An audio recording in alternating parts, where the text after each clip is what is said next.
Shane, to start with, of course, a great opportunity for Gold Coast to host India's first ever T20 here. So, firstly, how excited are you for this stadium to get this bigger game? Yeah, look, it's an amazing opportunity for the Gold Coast to be able to show off its incredible natural beauty. To be able to, for the Indian team to be able to come here, for the Gold Coast to be able to get a game of this calibre is something very special for the Gold Coast community. So I'm sure the players and the Indian fans who've made their way here will certainly enjoy their time here. I'll ask one. Shane, since you have opened a lot in the T20 format, I'm asking about Shubman Gill in particular. He's going through a bit of inconsistency. Is it due to the fact that he's having to change frequently the formats, playing Test cricket, ODI cricket, T20 cricket? How challenging is it for a modern day batter to go through that phase, changing every single day or say every single week? It definitely is a challenge, and the more you do it, the better you get at really understanding the little adjustments that you have to make to your technique, to your game plan, your mindset around each format to be able to then get into the best version of you every time you have to make that adjustment. And it does take time, and it's through trial and error where you really realise exactly what you need to do to make those adjustments, and playing in different conditions as well.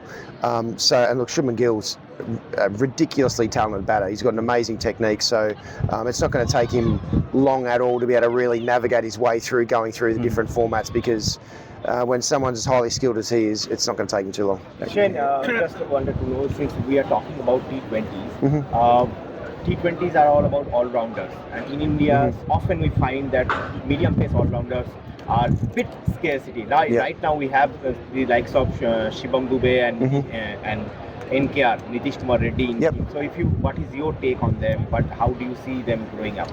So, there's no question that Hardik Pandya, he is one of the most valuable commodities that India have got with his all-round abilities. When he comes in, it really does round out and make the Indian team across the board more balanced, much more stronger. The one thing that I've been very strong about in the IPL has been the impact player, which has meant that someone like Nitish Kumar Reddy and also Shubham Dubey has meant that they have hardly had to bowl, if not bowled at all. So they haven't had the IPL to be able to continue to develop their bowling skills in T20 cricket across the board.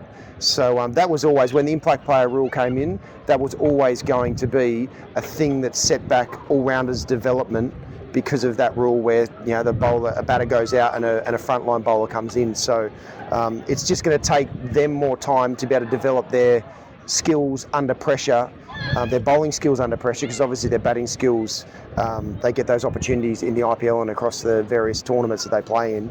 But it's going to take them a bit more time to be able to develop their bowling skills in particular, especially in T20 cricket, the defensive bowling skills that Hardik Pandya does have. He can take wickets, but he also has got great defensive bowling skills that he's developed because of the exposure that he's had over his career.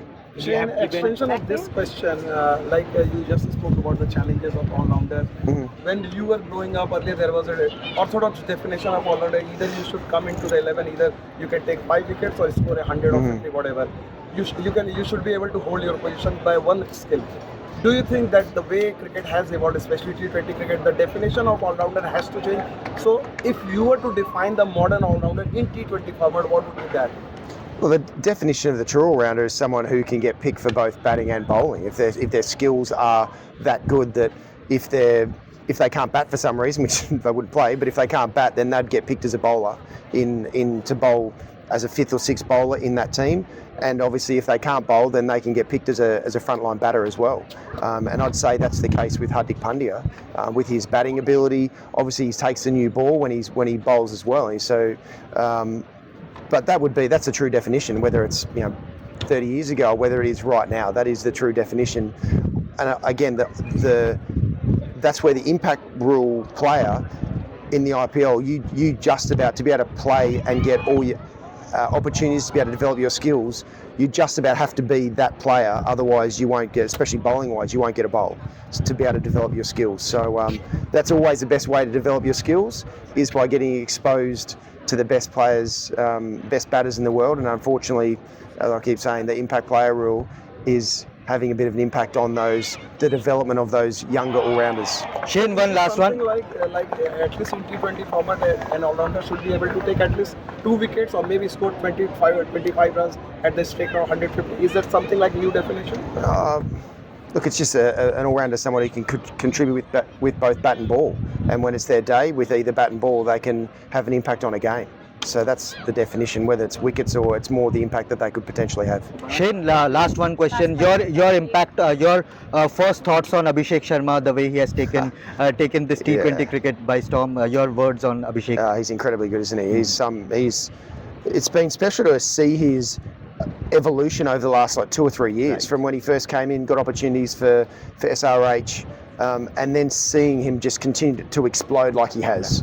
He's got all the different gears. He's got all the different shots against all different bowlers in all different conditions as well. So he is an absolute treat to be able to watch. Someone who's so fearless, but then's got the skill to be able to go with it, to adapt to what's ever required as well. If Shane Watson is bowling to Abhishek Sharma, what his plan would be? Try and get him out. Try and get.